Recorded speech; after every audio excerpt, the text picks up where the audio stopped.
Welcome back to CAPS COVID Conversations. This is part 2. If you happen to watch the last one, I am still in my garage. It's still cold, it's still dark, but it smells less bad, which is really nice. I've controlled what I can. Today we'll be talking a little bit about living well together. I find a lot of these circumstances we're in right now is somewhat sadly ironic. There's all the social distancing, and yet we are very close, my friends, very close to a few people that we happen to be in the same house with. No social distancing there. And then on top of that, you throw all the stress and the financial pressure and the living together and the changes in circumstance and schedule. And that can create quite an interesting and sometimes really challenging living environment. Whether you are feeling like you live in a jail, whether you feel like you're living in an introvert's paradise, or maybe you feel like you live with crazy people, maybe you live with your best friends and you're like, yeah, we're not best friends after this. I hope that's not the case. Or maybe you feel like you live in a zoo full of little children that are going to eat you alive. We are in this interesting circumstance. Today I'm going to talk about these ways that we can manage a challenging circumstance. It still will be challenging at times, but there are things that we can do to make it less overwhelming, less problematic. So why don't we jump right into these? Let's go to number 1. The first recommendation or idea that I have for you is to define expectations. And this is something we generally are poor at defining in any relationship, whether it's pandemic or non-pandemic season. And what I mean by that is having a conversation or at least an understanding of what's expected of everybody. And so what that might mean is if you expect household chores to be done in certain ways, or the amount of time spent with each other to be a certain amount. What happens in relationships are that people often have different expectations, or I thought you'd take out the trash, or I thought you'd help out financially, or I thought you would help out more with the kids or with your siblings. And a lot of times these aren't communicated, they're just expected. And when we expect those things without communicating them, we start to resent people when they're not meeting our expectations. So for your expectations, what you would like of other people, make sure you communicate those with them. They're reasonable, and that you let other people know, and that way you can have a conversation about it. And then the flip side is also true, that sometimes we can get the feeling like other people have expectations for us, but we don't really know what they are. Like, whether we should be cleaning the dishes, or what other roles that they want to see from us. Sometimes people have expectations for time together, and then when you don't spend this certain amount of time together, they get really hurt and sad, and you didn't know that that was what they were hoping. This is the part where I'm going to introduce you to my family, and you'll get to meet different family members along the way. These little short video clips that I'll be kind of sprinkling in here are actually, there just happened to be a camera around when we were in a challenging situation for my family, so you get to see some of those things. Enjoy. Yeah. What's wrong? Man, nothing's wrong. I'm totally fine. Everything's all good. Yeah, I'm fine. Oh, I'm okay. I'm great. Yeah, things couldn't be better. Yeah, I just love being with you, living with you, staying at home. It's just so good. We're having such a good time, right? Yeah, okay. This is fun, Okay, I know I said I was fine. I am totally not fine. I mean, look at my face. Does this look like I'm fine? I'm not fine. I have no clue what they want. It seems like people get mad at me for nothing. Like if I leave a fork on the counter, or if I sleep in past 7 a.m., I just have no clue what the expectations are. Even we were playing game night last night. I played games for like 2 hours. I went upstairs to have a phone call, and I totally got the cold shoulder from everybody. This sucks. Hey, Dad? At some point today, I'd like to talk a little bit about kind of what our hopes and expectations are now that I'm living at home for a little while. I feel like sometimes we may have expectations and hopes for our time together that may not always be on the same page, and I want to know what you guys are hoping for me, and I'd also love to share a little bit about kind of where I'm at too. Maybe we could talk about, household responsibilities, time together, that kind of thing. Does that work? Okay. Thanks, Dad. Good talk. As you're seeking to define expectations for yourself, first of all, just slow down. If you're getting frustrated about something, think about it. Determine what's going on and see if it's actually legitimate for you to bring up. Sometimes we should bring up some things like those dishes in the sink that are driving us crazy or whatever else it might be. But we have to slow down and kind of listen to what's going on and what's bothering us. If expectations aren't really defined for yourself, your friends, your family, maybe schedule a time for everyone to sit down and say, hey, okay, like what are we hoping is accomplished every day? Or what are some expectations we can determine together of what we'd like to see happen here, and now that we are living in this scenario, in this situation? Okay, moving on to point number 2. Overload on patience, on empathy with each other. And preach this. Well, be careful about how you preach it, but put it up, post it maybe on your fridge or something like that, that we are living together and hoping to embody patience and love and empathy in this season that is difficult. The reality is we're going to be grumpy with each other this time. We're going to get frustrated. And the worst is when we're grumpy, 2 people are grumpy at the same time directed at each other. People, friends, it's not personal. It's COVID. When we get grumpy or frustrated, this is a normal response to the circumstances we're in. So it's easy to want people to be patient with us. So I encourage you to be patient with other people, even when they're acting pretty lame. I think that's really important. I know I'm not the easiest to live with right now. And you know what? You're not either. You're not very easy to live with. How about that? How do you feel about that, Mom? Does that fit well for you?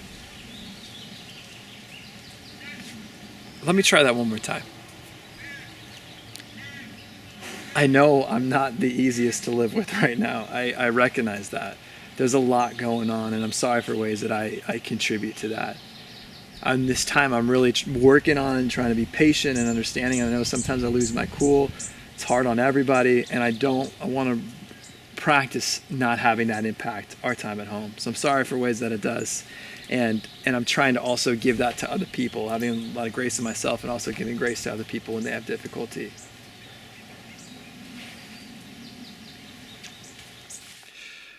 Tip number 3, do not bring up huge issues right now if you can avoid it. What do I mean by huge issues? Now's probably not the time to bring up pain from the past or really major difficulties that have been happening in your family for years. Those things might still be present and factors, but trying to sort them out in these close quarters living situations might be pretty messy. I'm really glad that we're living together during this time, and we've been friends forever. We used to play on the playground together. We had so much fun growing up.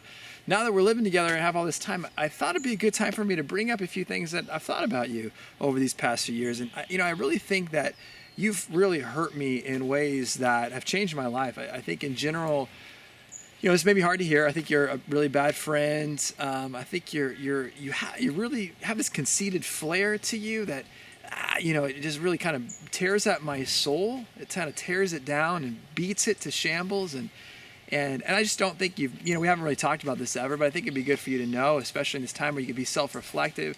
Clearly you've got some issues that you haven't dealt with. You need to deal with those things. And as you deal with that stuff, we can be such better friends, and you'll stop terrorizing my soul. I just feel like that this is a good time for you to work on that. Sure, there are some really hard conversations about past pain that does need to happen right now. But if it can be held off for a little while, at least until things get back to somewhat normalcy, it might be best to save some of those really difficult, challenging conversations from our past or whatnot.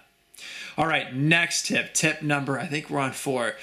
Set boundaries. What does that even mean? What is a boundary? Boundary is a place where you end and someone else begins, right? The problem is a lot of our boundaries today, we kind of go like this. We end up being really close to people in ways that are sometimes good and sometimes not so good. And those boundary lines can become murky, and sometimes we need to clear those up. I'll give you a couple ideas or tips here, and that will help flush that out. For instance, if you need space from someone, you have to ask for it. We're living in these close quarters where those boundaries can be really easily crossed. So if you need space, ask for it from people. I think I'm starting to realize that I need to start asking for some alone time. And I know that kind of sounds weird, but like even right now, I didn't even want to come in the jacuzzi. I didn't even have the right clothes, but here we are in the jacuzzi. And it has nothing to do with you or anything. I think it just helps me if I get more alone time and just time to kind of regroup and breathe and stay in touch with my friends and things like that. Let's be silly! I know, and I love being silly, and that's really fun. But I think sometimes I just also just need a little bit of alone time, and then I'm more present when we're all together.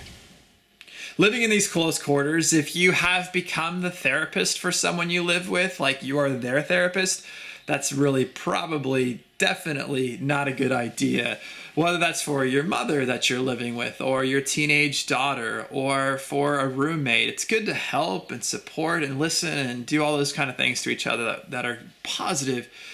But there's also a limit to that. And usually you can kind of feel that when it's getting to be too much, when you feel like you're just giving. And so it's important to limit that to a certain extent. And that becomes another boundary type issue. Really? I'm so sorry to hear that. Oh, that just sounds so painful. What did you do?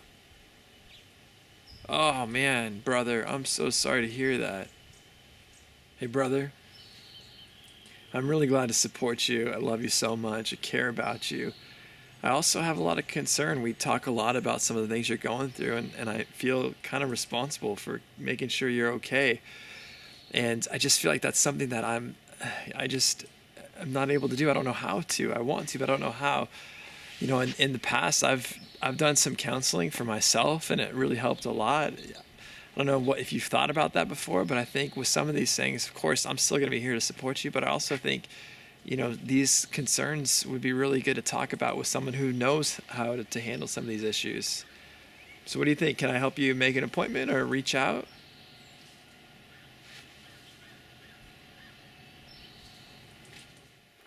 These tricky boundary issues where we sometimes become a therapist to our friends or our family, it can be challenging to manage. Oftentimes it can be good to get some extra help, like if you're a student reaching out to CAPS for some therapy to help with some of those situations.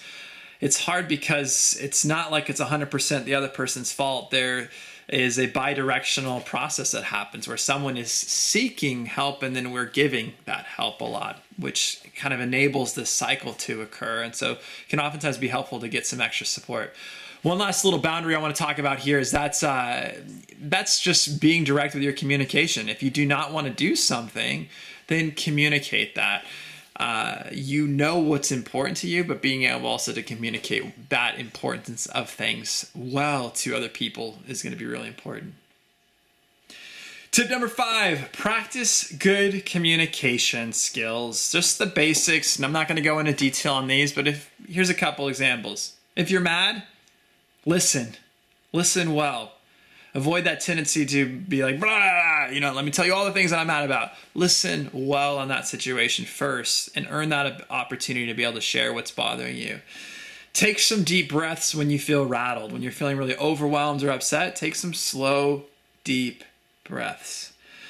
Take a break in conflict if you need it and own that for yourself. I need a little bit of a break to cool down and use that space. I'll give you a couple examples here on how to do some of those things. Oh yeah? Is that what you really think? You are out of control. I can't handle your emotions. I'm sorry. You don't know how to manage them. So you know what? I'm going to walk away because you are out of control, my little friend. Goodbye. Okay. I'm feeling a little bit rattled right now. I'm feeling super agitated and mad. I don't want to say something that I'm going to regret later. I need to take a walk. I want to breathe a little bit, come back, and then I want to have a conversation about this again. And that way maybe we can get on the same page. Love you. I'll be back. Number 6, increase your bandwidth for things that are unexpected and uncertain. Make space for those things to happen in your life and practice being comfortable with things not being comfortable. I know that doesn't make a lot of sense, but it's something that we can own the reality of the situation we're in. Here are a couple examples of that. Are you telling me that we don't know when the mac and cheese is going to be back on the shelves in the grocery store? The children are going to eat me. I'm serious. The children are going to eat me alive if we don't get any more mac and cheese. You're also telling me we don't know how long this is going to be? As in we don't have an end date on when the quarantine is going to end? And okay, this is one I can't deal with. How is it that Carol Baskin is not in jail? That is, I cannot fathom that. I cannot stand that there is no mac and cheese on the grocery shelves, but maybe I can make something else fun that people will like to eat. I don't like that. I don't know how long this is going to last for, but what I can control right now is what I'm going to do right now. And maybe after this, I'm going to go for a walk and eat an orange. That sounds kind of nice. And I don't know what to do about Carol Baskin. Maybe I will pray for her in that situation. And lastly, number 7, manage your own mental health. This is not your dog's responsibility or your mom's responsibility or your spouse's responsibility or your therapist's responsibility. This is your own responsibility. Managing your own mental health. Doing some of those things I talked about earlier in this video. Taking stock of how you feel, what's going on for you, how well you're managing this time. If you're doing great, great. If you're doing okay, great. If you're not doing so well, that happens. So what are some things that you need to be doing in this space to help manage the difficulty, uncertainty? Do you need to grieve? Do you need to feel pain and loss in this time? This isn't supposed to be easy. It shouldn't be like a walk in the park to have these circumstances in our lives. Seek extra support if you need it. Whether that's if you're a student reaching out to CAPS, Counseling and Psychological Services. I will include a link in the notes about how to schedule an appointment. Get an appointment, get support, even if it's just for one session to get some help. If you're staff or faculty, also reach out for help, whether that's to a colleague or to some of our resources that are available through EAP. There are therapists that you can meet with through EAP as a support, and you can do that virtually from home. So reach out. You are responsible for your mental health, and you can also reach out and get help in order to do that.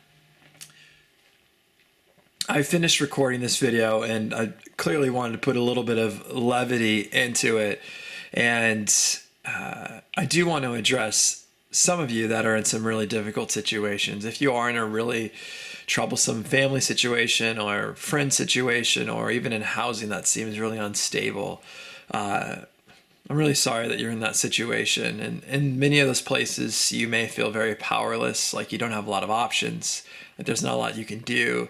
And even these ideas or tips for how you can have healthy conversations or attempt to maybe will be met with more opposition or worse. So, and some of you may be in situations where there is domestic violence or really strong and intense emotional responses to some of these situations that happen in your homes. If you are in those situations and you really are having a significantly difficult time, I strongly encourage that you reach out and get support, whether it's to a friend, whether it's to a resident director, reaching out to my department at CAPS, at least getting some support to help you navigate through some of those really difficult circumstances that come up. I also, there's a lot of other tips that I clearly could have given in this video, and I'm going to include a lot of links in the notes here. So if you're in a marriage situation, relationship, and you are trying to figure out ways to manage that well, ideas for having conversations or staging, good grief, having meetings with people you live with or with your family on how to have some of these harder conversations, I will include a couple links and resources below. Feel free to take a look at those. You can always shoot me an email at ernelson@westmont.edu if you have any questions. Directly, I'd be glad to help you. Take care of yourself in this time. It can be really challenging where we're at, but there also can be a lot of life and goodness that can come through this as well. So take care of yourself, take care of each other, and reach out and get support when and if you need it. Thank you so much. Take care. Hope to see you all in person soon when this is all over. Thanks so much. Bye-bye.